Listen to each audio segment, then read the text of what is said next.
نبی کریم صلی اللہ تعالیٰ علیہ وآلہ وسلم نے ایک مرتبہ اس شخص کے بارے میں خبر دی جسے جہنم سے سب سے آخر میں نکالا جائے گا، سب سے آخر میں۔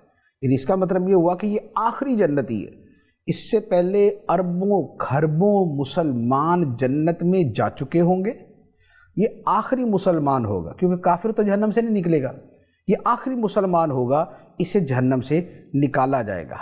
اب اس پر اللہ تعالیٰ کی کتنی مہربانی ہوگی، آپ ذرا اس کو دیکھیے۔ حدیث مبارک میں ہے، نبی کریم صلی اللہ تعالیٰ علیہ وآلہ وسلم فرماتے ہیں کہ جب آخری جہنمی کو جہنم سے نکالا جائے گا تو اس کو نکالا یوں جائے گا کہ جہنم سے نکل کر اس کا منہ جہنم کی طرف ہوگا۔ اب جہنم کی طرف منہ ہوگا تو سامنے عذاب، سزائیں اور جہنم کی تپش اور یہ سب اس کے سامنے نظر آ رہا ہوگا، تو وہ عرض کرے گا یا اللہ میرا منہ ادھر سے پھیر دے، میں ان کو دیکھ رہا ہوں، جہنم کا یہ جو شعلے ہیں، جو اس کی تپش ہے، یہ تو مجھے ویسے ہی جھلسا رہی ہے، جلا رہی ہے، اس سے میرا منہ ادھر کو پھیر دے۔ اللہ تعالیٰ فرمائے گا کہ اگر میں تیرا منہ ادھر سے پھیر دوں تو یہ بتا پھر اور تو کچھ نہیں مانگے گا؟ وہ کہے گا نہیں یا اللہ اور کچھ نہیں مانگوں گا۔ اب اللہ تعالیٰ سے وہ بڑے پکے وعدے کر لے گا کہ یا اللہ میں وعدہ کرتا ہوں، میں یہ قسم کھاتا ہوں، یہ سارا کچھ کرا کے وہ یہ کہے گا کہ یا اللہ بس تو میرا منہ جہنم سے پھیر دے۔ اللہ تعالیٰ اس کا منہ جہنم سے پھیر دے گا اور دور اس کو جنت نظر آئے گی۔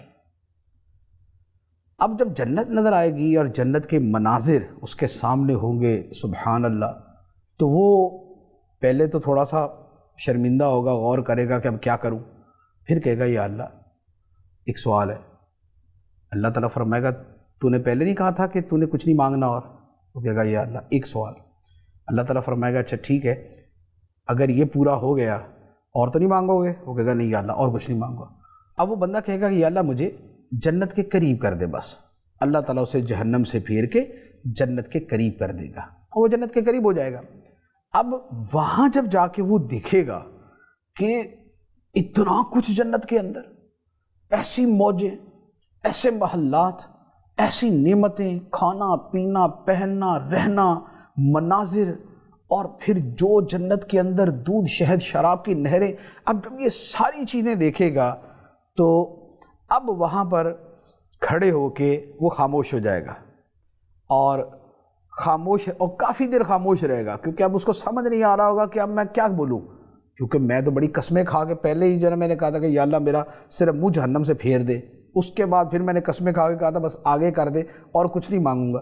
تو اب وہ کافی دیر خاموش رہے گا، اس کے بعد پھر کہے گا اے ربی ادخلنی الجنہ، یا اللہ جنت میں داخل کر دے۔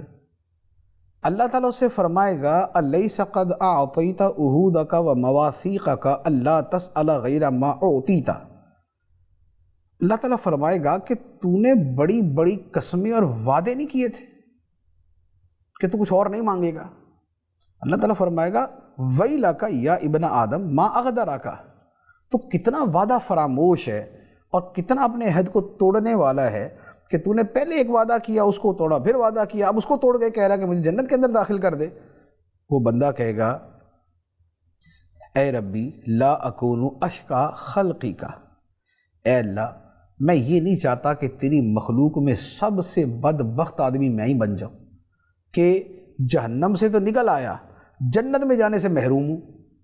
اے اللہ میں نہیں چاہتا کہ میں اس طرح کا بد نصیب آدمی بنوں، اس طرح کا محروم آدمی بنوں، بد قسمت ہوں کہ میں جنت کے سامنے تو کھڑا ہوں لیکن اندر نہیں جا سکتا۔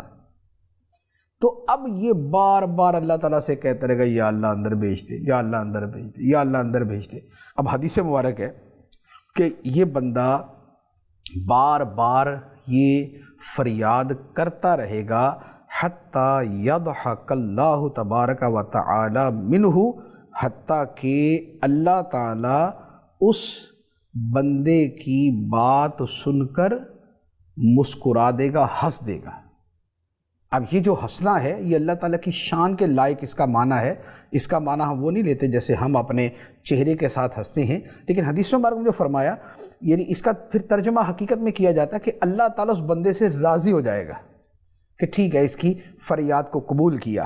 فَإِذَا ضَحِكَ اللَّهُ مِنْهُ، جب اللہ تعالیٰ اس بندے سے راضی ہو جائے گا تو اللہ تعالیٰ فرمائے گا اُدْخُلِ الْجَنَّةِ، جا جنت میں داخل ہو جائے۔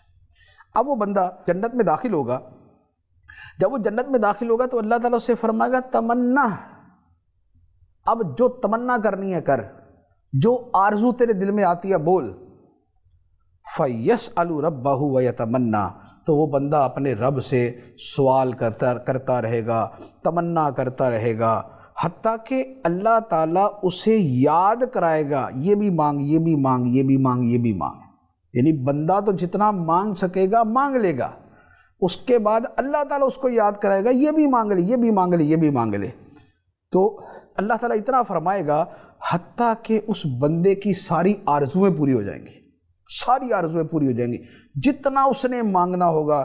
یا اللہ مجھے اتنے محلات دے دے، اتنی حوریں دے دے، یا اللہ اتنے مجھے باغات دے دے، اتنے مجھے کھانے پینے کی چیزیں دے دے، اتنا بڑا رقبہ دے دے، سب کچھ مانگ کے اس کی ساری امیدیں ختم ہو جائیں گی، ساری تمنائیں پوری ہو جائیں گی۔ تو اس کے بعد اللہ تعالیٰ اس سے فرمائے گا ذَلِكَ لَكَ وَمِثْلُهُ مَعَهُ، جتنا تو نے مانگا وہ تجھے دیا اور اس کے ساتھ اتنا ہی زیادہ تجھے اور بھی عطا کر دیا۔ اس نے 2 محل مانگے، خدا 4 عطا فرمائے گا۔ اس نے 2 باغ مانگے، اللہ تعالیٰ اس کو 4 باغ عطا فرمائے گا۔ تو فرمائے گا جتنا تو نے مانگا ذالک لک، وہ تو تیرے لیے ہے، وہ مثلہ معہ، اور اتنا ہی تجھے اور بھی عطا کرتے ہیں۔ یہ اللہ تعالیٰ کی رحمت ہے کس بندے پر؟ اس پر جو جہنم سے سب سے آخر میں نکلے گا۔ کتنے کھرب لوگ اس سے پہلے جنت میں جا چکے ہوں گے، یہ آخری جنتی ہوگا، آخر میں جنت میں جانے والا ہوگا، اور اللہ تعالیٰ اس کو اتنا عطا فرمائے گا۔